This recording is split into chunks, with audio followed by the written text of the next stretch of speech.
Hello, I'm Scott duPont with another episode of Finance Your Movie, sharing tips and strategies to help you fund your independent feature, documentary, short film, or web series. Our mission is to empower you to get your money to tell your story. Successfully raising movie money during a crisis.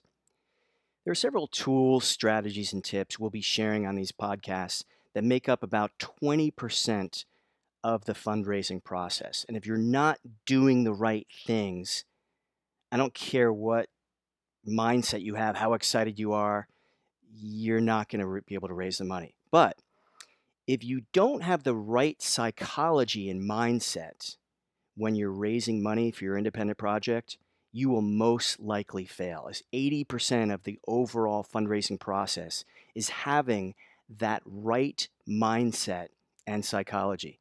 That includes being super excited, passionate, and confident when pitching potential investors. Take this moment in time while I'm recording this podcast. We're in the middle of a nationwide pandemic with tens of millions of people losing their jobs, many already have, filing for unemployment. Countless small business owners may well lose their livelihoods. And to date, tragically, 50,000 people have lost their lives from this COVID-19 virus. Now, if you're at home watching the news cycle and spending so much time online reading the headlines, which can be very jolting, watching the death count, it can be overwhelming. My good friend Tony Robbins once said, "See things as they are, but don't see them worse than they are." So, like I said, if you're watching the news all day long and that's your main focus, I promise you're not going to have the right mindset, and you're also not going to be able to see what might be some opportunities that exist in this same point in time. I've been in touch with two producer friends who have successfully raised tens of thousands of dollars for their projects during the middle of this pandemic. And let me explain the two specific things they did to successfully raise that money. First of all, they weren't afraid to pick up the phone. They made the phone calls.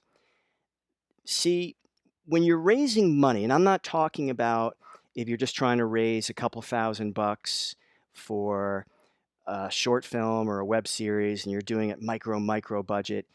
Honestly, you're better off in that case just posting something on social media and emailing and texting and getting out a crowdfunding platform, and you can often get generous people, even in times like this. Maybe it's a little bit tougher, probably a lot tougher actually. You will get, if you just persist, some people that make 5, 10, 50, sometimes $100 donations. Okay. What I'm talking about here is to get the 500 or more dollar investments, 1,000, 5,000, $10,000.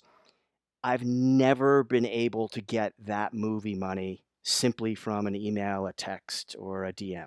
I've always had to do, in some cases, a face-to-face meeting. That's not even possible now, but most of the time, I just get them on the phone. Sometimes I'll Skype or do a Zoom call. So these producers looked at this pandemic as a very unique opportunity that they might be able to reach more people on the phone. Because a lot of business owners, if their businesses are still going, they're telecommuting. A lot of people are working from home right now. A lot of people are in lockdown.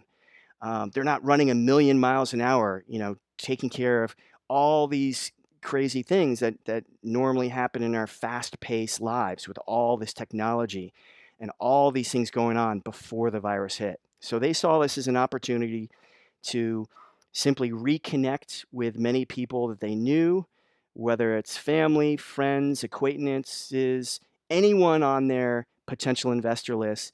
And they told me they had a very high rate of engagement. Now, of course, you have to be very sympathetic and sensitive that some people are really, really hurting. But there are a few businesses that are actually thriving during this thing. Um, so there was an opportunity for both these people to reach potential investors on the phone in unlike any other time that they had been playing, to try the telephone tag game. The second thing that these producers did was they both looked at this pandemic from a different lens, a completely different mindset. As awful and tragic as it is, instead of just focusing all their time looking at the news, they were obsessed with reading the entertainment trade blogs and reading Variety, Hollywood Reporter, getting plugged into what's going on in our industry and reading all the articles and posts that the top experts were saying. And many of these predictions, I think, will come true. The main thing, and it doesn't take a rocket science to see this, is over the past 4 to 6 weeks, there are literally hundreds, I would guess 2, 3, 400 different series, films, documentaries that were being produced by this networks or studios that have completely stopped and shut down. Okay? And that's not counting the thousands and thousands of independent producers all over the United States and Canada. In fact, there's more all over the world. They're shut down. No one is producing anything. They're not even doing post production at the large post houses or sound mixing houses.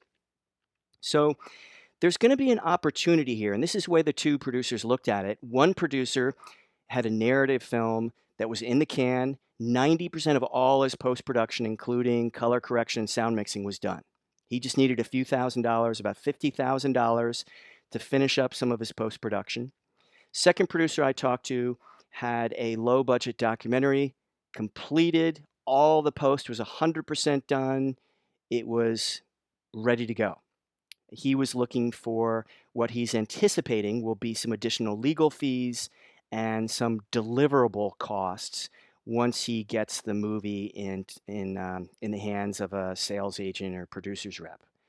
And he got his money. So what these people did is these two folks, these two producers, they looked at all these films that had stopped. No new films are being produced or shot.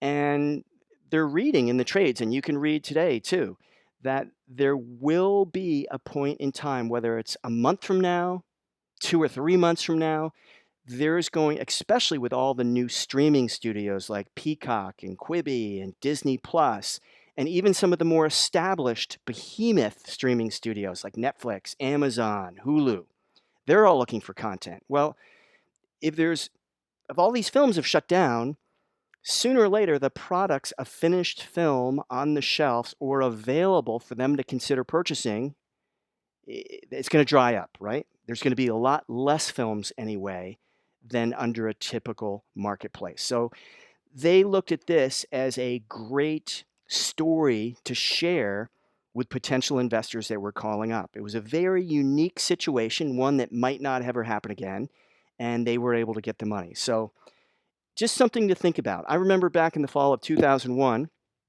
it was right after the 9/11 terrorist bombings in New York City. And I was one of the few producers out there in the Florida market that was able to raise money, as I was not afraid to pick up the phone even a few weeks after that horrific tragedy and simply talk to people about my projects. I made a lot of phone calls. It wasn't easy, but I was able to get my money. Now, with the proven tools and strategies, which we'll dive into the next few podcasts, there's never a bad time to raise money for your project if you start with the right mindset and think about what advantage this situation might be of benefit to your potential investor and to you. Of course, you always need to be sensitive, as I mentioned, but as Gordon Gekko famously said in Wall Street, money never sleeps. When any major crisis happens, there are people who panic, get fearful, hunker down, and they worry about things honestly they can't possibly control. There are other people who focus most of their time on what they can control, and they ask better questions to see what these events might actually mean in some cases that create unique opportunities. That's all for now. I've got to go make some phone calls. Tune in next week, or for more info, visit financeyourmovie.com. Thank you for listening, and remember, if you have a story to tell the world, never give up on your dream. Copyright Nemours Marketing.